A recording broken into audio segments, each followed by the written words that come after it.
Our programs offer many languages. Please visit suprememastertv.com/schedule. The Kalash people have become known for their traditional practice of Suri Jogek. This meteorological and astronomical knowledge system is based on observing the sun, moon, stars, and shadows in reference to the local topography. It provides the Kalash with insights into the weather and was inscribed on the UNESCO Intangible Cultural Heritage List in 2018. The Kalash, observers of the sun, moon, and stars. Please continue watching to find out more. One of the great German scientists has shown that every kind of animal tissue, however you may cook it, still retains certain marked characteristics of the animal which it belonged to. When the flesh of animals is assimilated by man as food, it imparts to him physiologically some of the characteristics of the animal it came from. Madame H.P. Blavatsky, vegetarian. आपसे मुलाकात करके अच्छा लगा. Glorious viewers, this means nice to meet you in the Urdu language, which is the national language of Pakistan.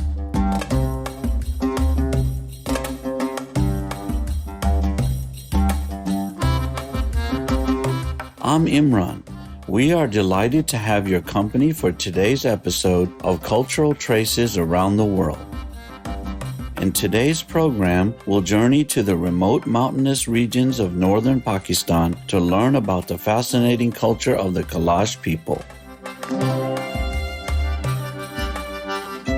The Kalash are a unique people living in the CTAW district of northern Pakistan. Considered to be the indigenous people of the area, the Kalash have a population of approximately 3,000, and their culture is believed to date back 3,000 years. They speak Kalasha, a Dardic language which belongs to the Indo-Aryan language tree. Interestingly, the language has been found to have both Sanskrit and Greek influences. Although it is an oral language, efforts have been made to develop a formal written version through a Kalasha dictionary, which provides a modified Roman orthography and Urdu script. Nowadays, some Kalash people also speak Urdu and a little bit of English. There are several stories about the origins of the Kalash people. Many believe that the Greek settlers were their first ancestors. When Alexander the Great was in India, it was rumored that some of his men did not wish to make the homeward journey and became descendants of the Kalasha when they settled in the northern valleys of Pakistan. Unlike neighboring groups, the Kalash people have unique physical characteristics such as light-colored hair and blue eyes. Another view of the Kalash origins is that they are descendants of Seleucus Nicator, a Macedonian Greek general during the reign of Alexander the Great. It is also believed that their ancestors traveled from a mythical place called Siam, which is mentioned in various Kalash folk songs and epics. The CTAW district, home to the Kalash, is quite a fertile region. The word CTAW comes from the Kowar language and means field. Kalash fields are filled with an abundance of crops, including wheat, corn, buckwheat, apples, apricots, and walnuts. They also utilize rivers within the valley to irrigate crop fields and power mills for grinding grains. Cooking is done using wood-fired ovens. Kalash women wear beaded necklaces and a unique traditional outfit that consists of a loose black robe with an outer layer of colorful embroidered material. Such dresses are made for specific festivities which generally occur 4 or 5 times a year. It is said that women began wearing black centuries ago to honor a prince who once ruled the people. Their lovely garments are complemented with an ornate headdress that can weigh up to 2 kilograms. The braided headdress crowns the top of the head and is attached to a long, colorful fabric that extends down the back of the head and neck. It often takes dressmakers a month to complete an outfit as they stitch by hand and use 9 meters of cloth. Kalash men have adopted the Pakistani traditional attire salwar kameez. This outfit is comprised of a long cotton tunic, baggy trousers, and sometimes a hat in northern regions of Pakistan. Many people around the world caught a glimpse of the Kalash women's headdress when His Royal Highness Prince William and Her Royal Highness Catherine Middleton, Duchess of Cambridge, visited Kalash in 2019.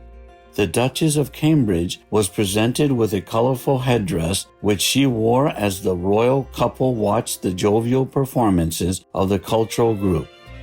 Kalash performances are a joyful and fantastic experience that involves singing, clapping of hands, as well as dancing and circular groups and circular movements. Dance is a key aspect of Kalash festivals. During the summer festival, which lasts for a few days, Kalash people pay reverence to God by expressing gratitude for their food and crops. After the prayer, dancing commences and continues into the early morning of the next day. Another important aspect of festivals is that it offers people in the Kalash community an opportunity to meet a spouse. Although there are some different roles between men and women in society, Kalash women are respected within the culture and decide who they wish to marry. Vegan, or still fancy horror-filled hell? Noble viewers, we are going to pause for a moment to admire the sparkling stars in the sky. Please stay tuned to Supreme Master Television.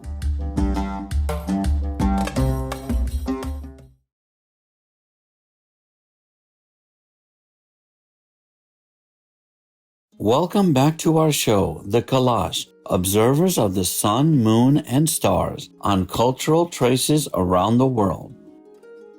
The Kalash people have become known for their traditional practice of Suri Jagek. This meteorological and astronomical knowledge system is based on observing the sun, moon, stars, and shadows in reference to the local topography.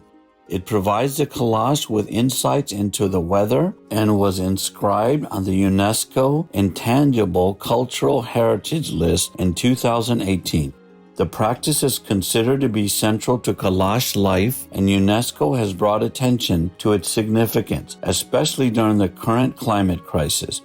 The Kalash people use the insights gained to respond to extreme weather conditions and manage their crops so that they know when to harvest, how to produce more crops, and avoid crops from being eaten by pests. Given the current environmental predicament that we face, monitoring the weather and learning to adapt to the climate using methods such as Suri Jagek is very important. For example, unprecedented destructive flooding occurred in the CTAW district in 2015. Supreme Master Ching Hai has spoken about climate change in great detail and has encouraged all global citizens and leaders alike to take action to avoid impending catastrophes.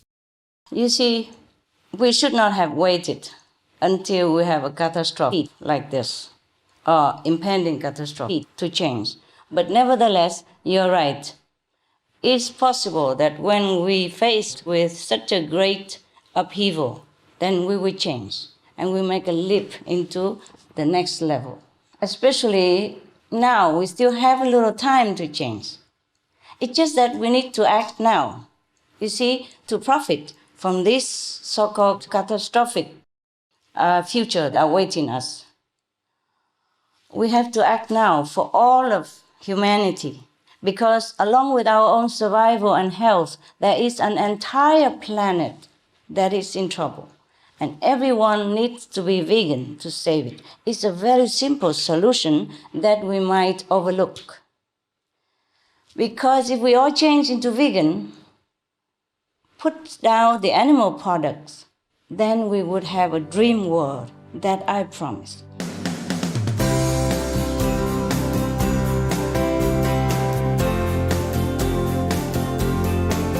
Suri Jagek also informs cultural traditions and the Kalash calendar. For example, it is believed that using stored millet during the new moon will create prosperity. Based on studying meteorology and astrology, the Kalash people can calculate times for important social events to take place. Traditional knowledge is kept and passed on from village farmers, elders, and the Kalash Kazis. The Kalash Kazis are considered to be experts in the subjects of Kalash history and traditions, as well as traditional conflict resolution models.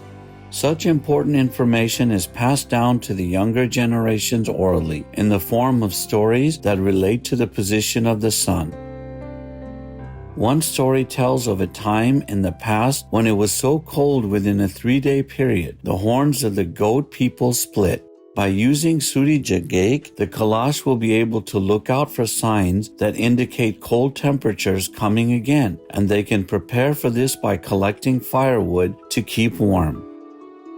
There are many other interesting aspects of the Kalash culture. Their religion, for example, doesn't have a name, and there are no formal records such as religious books. The Kalasha refer to their set of beliefs as traditions. They acknowledge a creator god as well as other gods.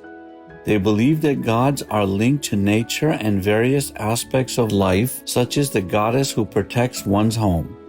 Within the traditional beliefs of the Kalash is the white crow, which is a mythological creature. The white crow is a sign that something auspicious is going to occur with wealth and fertility. Hence, the white crow acts as a messenger between humans and gods. Regarding regular crows, the Kalash regard them as their ancestors and hand-feed them. The radiant Kalash people are a unique indigenous group. We pray that their culture and the beautiful valleys that they call home will continue to flourish.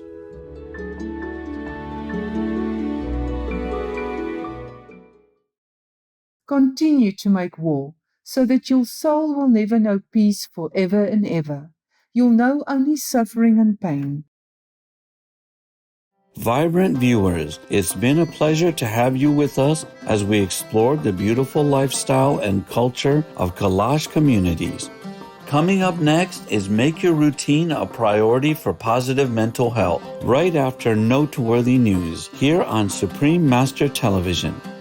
May we preserve our precious planet so that all beings will continue to live happily and peacefully. Our programs offer many languages. Please visit suprememastertv.com/schedule and suprememastertv.com/CTAW. Nos programmes offrent plusieurs langues. Veuillez visiter suprememastertv.com/schedule y suprememastertv.com/CTAW. Nuestros programas ofrecen varios idiomas. Visiten suprememastertv.com/schedule y suprememastertv.com/CTAW. Rancangan kami menawarkan banyak bahasa. Sila kunjungi suprememastertv.com/kehadapan schedule dan suprememastertv.com/kehadapan CTAW.